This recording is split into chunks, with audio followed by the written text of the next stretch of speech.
let's talk The Mandalorian Season 2, Episode 3. Hi, I'm Jason the X from SCNS Live, and I know I missed last week's episode. Sorry, things got in the way. My bad. Apologies. Quick recap. He served as an Uber driver.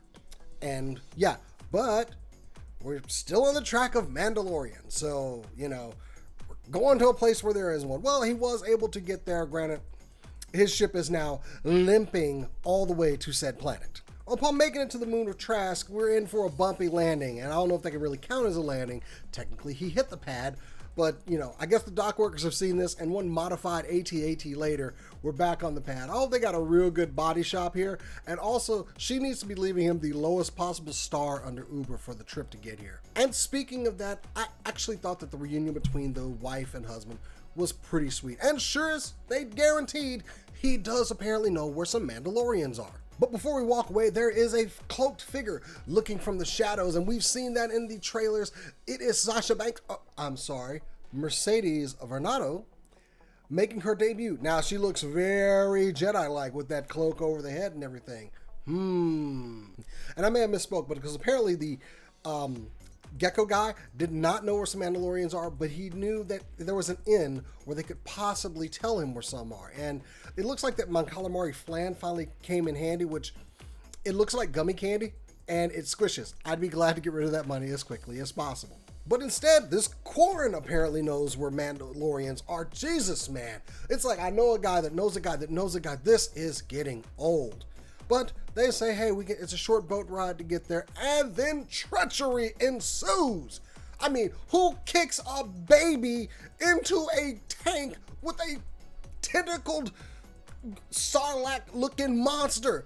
These guys, well, of course, Mando jumps in after the kid, and man, when the armorer said that armor was going to draw some eyes, she was not playing around. Everybody wants that damn armor, but yeah, another act of betrayal with some guys that knew where some things are. Where are these Mandalorians? And boom, we get some Mandalorians. Oh boy, we do. And looking at that armor, those are Mandalorians from Death Watch, from the Clone Wars series. And one of them has a very distinctive pattern on her mask. Yes, this is Katie Sackhoff, literally bringing a character that she voiced to life. This is Bo-Katan, and she was the previous leader of Mandalore, united them with the Darksaber, something we just saw in Clone Wars Season 7, and if you haven't seen it, go and check that out over on Disney+. It's really good. Now, in Season 1, we did find out Moff Gideon has a Darksaber. How did she lose it? Well, I guess that's a story for another day. But going back to the thing where they removed the helmets, now we saw in the Clone Wars, they removed helmets all the time. Wasn't a big deal. A lot of people were actually questioning that lore, and we get to see a little bit more into Mandalorians and how their factions go, because apparently Din belongs to one where they don't remove their mask and they are looking to follow a more traditional code of the Mandalore. In fact, it's called the Way of the Mandalore, since this is the way. And even Bo-Katan goes so far as to maybe kind of get into some cultist territory, which not cool, but she has a point. Also, let's appreciate Mercedes, who is a real nerd, who is living the dream here. She's in Mandalorian armor, and looking at her social media, she's really loving this role.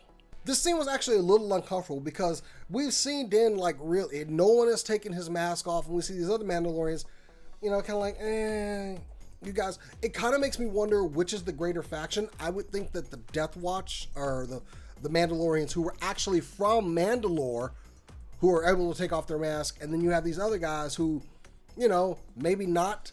Like, let's face it, he's not from Mandalore. He was brought into the Order, and he follows this more stringent order. But yeah, I guess we're going to see more with that and how this split actually developed. But interesting take. We actually got a lot of history of Mandalorians in this episode. Even if it was just a little bit, it's more than we knew.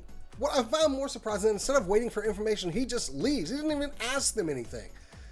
Are they really that offensive to you that you can't even work with them? Well, it looks like you're not going to get a choice, because you're about to get jumped by a bunch of Quarrens who apparently blame you for killing the guy that almost killed your charge. But luckily, Bo-Katan shows up, and don't blink, because you'll miss these guys getting wiped out on the docks.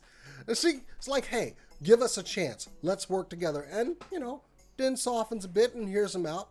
Now, she has a plan because she wants to get back on the seat of Mandalore. Now, we've been hearing more and more about this. Like, something happened on Mandalore, and we hear Din say that planet is cursed.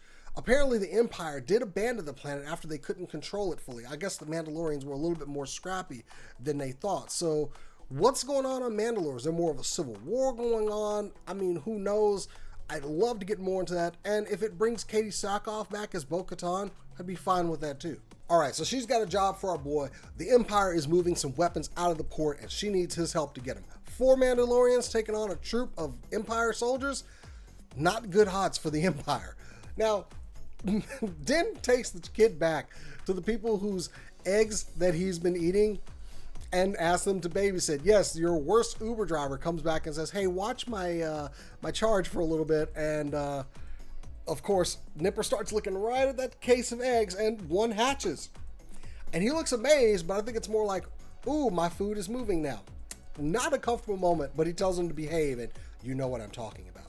Now what follows is a great action scene where we see just how good the Mandalorians are. I mean, they are blasting, just taking out troopers left and right. It's not even fair.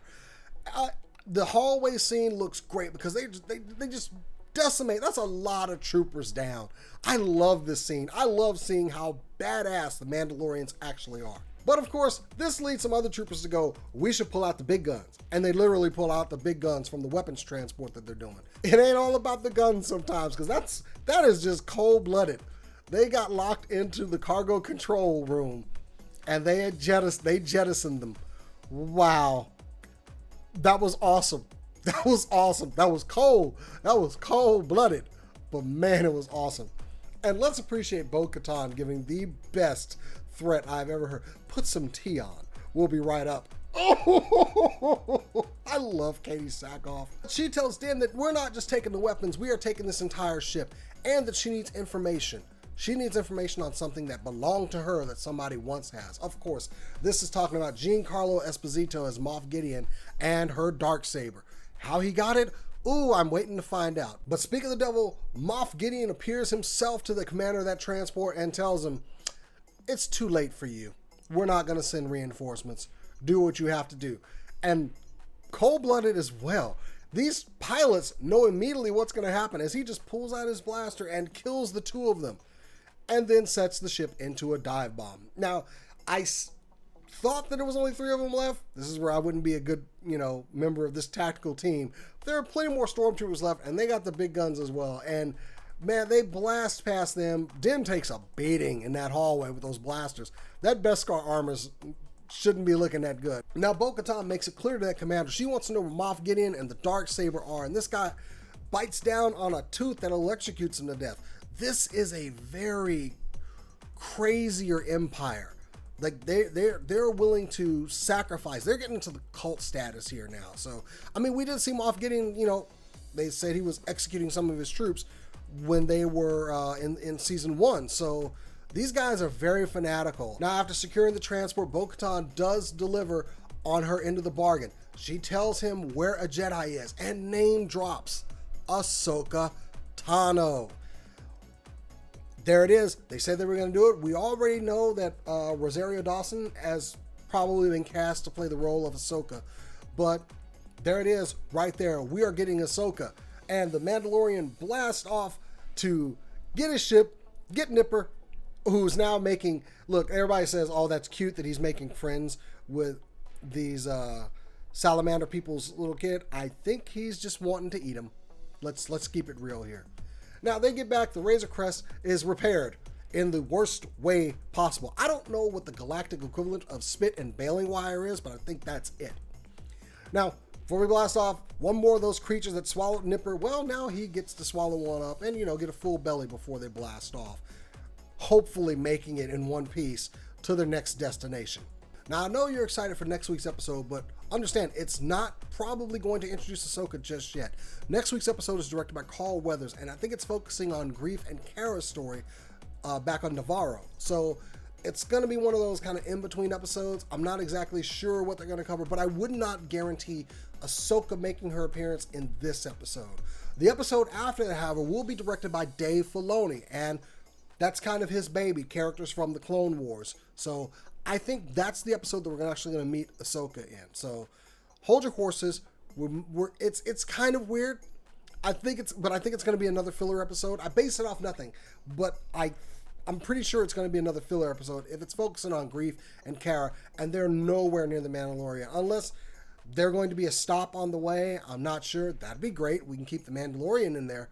But if it's not, I've heard rumors that it is going to be mainly focused on those two characters. Also, let's appreciate Bryce Dallas Howard directed this episode, and I think it was really good.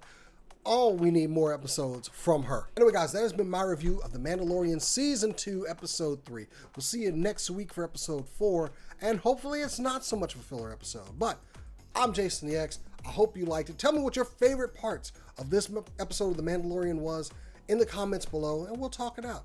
Anyway, guys, this is The Way. I'll catch you later.